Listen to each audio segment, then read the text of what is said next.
Hello everyone, welcome to our channel Transform Academy.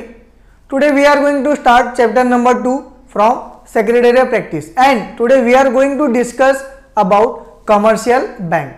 So let's start today's topic, commercial bank. Commercial bank play an important role in social and economic development of a country. The commercial bank play an important function such as primary functions and secondary functions, but today we are going to discuss only primary functions.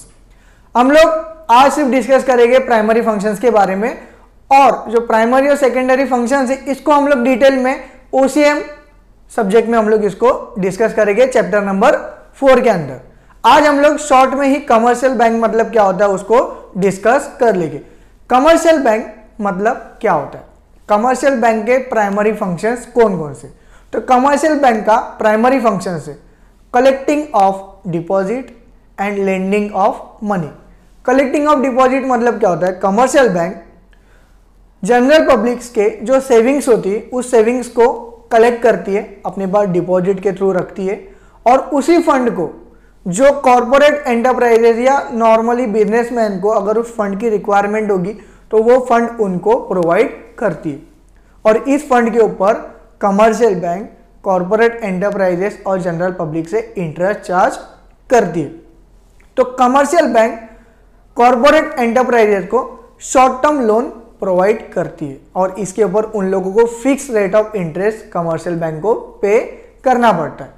Commercial bank corporate enterprises को various source से help करता है, जिसमें से कुछ sources हम लोग अभी डिस्कस करेंगे. Primary source, commercial bank corporate enterprise को शॉर्ट टर्म लोन प्रोवाइड करता है. Then second, commercial bank corporate enterprise के शेयर्स को और डिबेंचर्स को सब्सक्राइब करता है. सब्सक्राइब करना मतलब क्या होता है, परचेस करना. और last, underwriting the issue of securities of corporate enterprise. Underwriting मतलब क्या होता है कि कमर्शियल बैंक गारंटी लेती है कॉर्पोरेट एंटरप्राइज की कि आपके जो भी शेयर्स है उसको हम लोग मार्केट में इशू करवा देंगे. अगर पूरे इशू नहीं होते तो रिमेनिंग जो भी शेयर्स बैलेंस में रहेंगे उसको हम लोग परचेज कर लेंगे. तो इसी तरह कमर्शियल बैंक बहुत इंपॉर्टेंट रोल प्ले करती है कॉर्पोरेट एंटरप्राइजेस को पैसा बोरो करने के लिए. क्लियर. नेक्स्ट, इसी तरह कमर्शियल बैंक ने कुछ इनोवेटिव आइडियाज निकाल के कुछ ऐसे फंक्शंस निकालिए जिसके थ्रू वो कॉर्पोरेट एंटरप्राइजेस को हेल्प कर सके. तो सबसे पहला, ओवरड्राफ्ट फैसिलिटी. ओवरड्राफ्ट फैसिलिटी मतलब क्या होता है कि अगर कोई करंट अकाउंट होल्डर है जिसको फंड की रिक्वायरमेंट है और उसके अकाउंट में सपोज 1 लाख रुपीस है और उसको रिक्वायरमेंट है 2 लाख रुपीस की, तो 1 लाख रुपीस उसको एक्स्ट्रा अमाउंट की रिक्वायरमेंट है, तो अगर करंट अकाउंट होल्डर है तो वो उस अकाउंट में से 2 लाख रुपीस विड्रॉल कर सकता है. तो जो 1 लाख रुपया उसने ज्यादा निकाला वो क्या हो जाता है, ओवरड्राफ्ट हो जाता है, और उस ओवरड्राफ्ट जो एक्स्ट्रा अमाउंट उन लोगों ने विड्रॉल किया है उसको एक पर्टिकुलर टाइम लिमिट के अंदर बैंक के अंदर रिटर्न डिपॉजिट करना पड़ता है.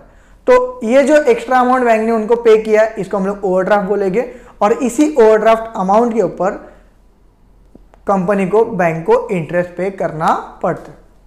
सेकेंड पॉइंट आता है cash credit. Cash credit market में बहुत पॉपुलर है.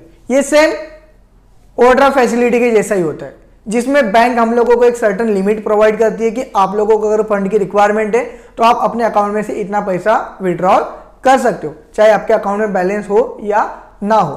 तो जितना भी एक्स्ट्रा अमाउंट हम लोग विड्रॉल करेंगे उस अमाउंट के ऊपर हम लोगों को बैंक को इंटरेस्ट पे करना पड़ता है, और एक टाइम लिमिट के अंदर हम लोगों को बैंक को वो अमाउंट रिपे करना होता है.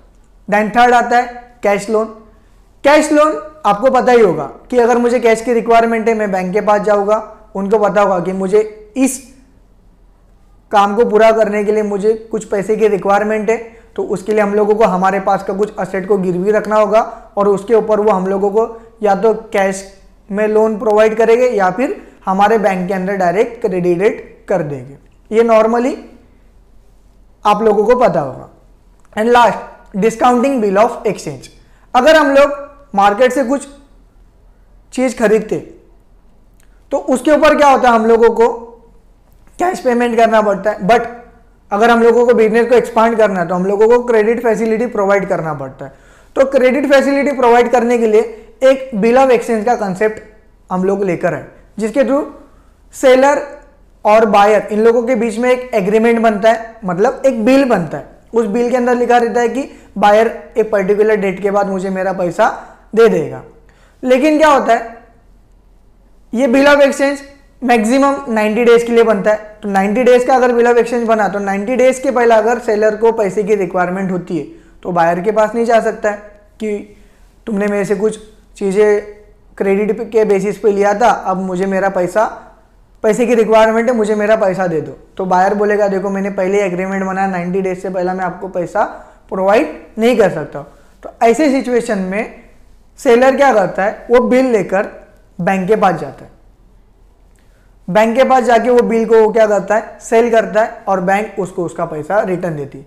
तो इसका मतलब बैंक को क्या फायदा होगा इसमें से, तो बैंक सपोज अगर वो बिल 10,000 का होगा तो बैंक के पास हम लोग उस बिल को डिस्काउंटेड करने गए, सेल करने गए, तो बैंक हमको 10,000 नहीं देगी, 9,000 प्रोवाइड करेगी। तो जो 10% का जो डिफरेंस आया 1,000 का, वो बैंक के लिए इनकम होती है, बैंक उसको एज ए इंटरेस्ट के थ्रू हम लोगों से चार्ज कर सकती है। तो आई होप आप लोगों को कमर्शियल बैंक शॉर्ट में मैंने आपको बताया, समझ में आया होगा। इसको डिटेल में हम लोग OCM सब्जेक्ट में चैप्टर नंबर 4 में डिस्कस करेंगे। मैंने इसको शॉर्ट में इसीलिए बताया ताकि हम लोगों को उसको डिटेल में जाके बाद में लर्न करना ही है, बट SP के पॉइंट ऑफ व्यू से हम लोगों को इतना समझ में आ गया, इनफ है।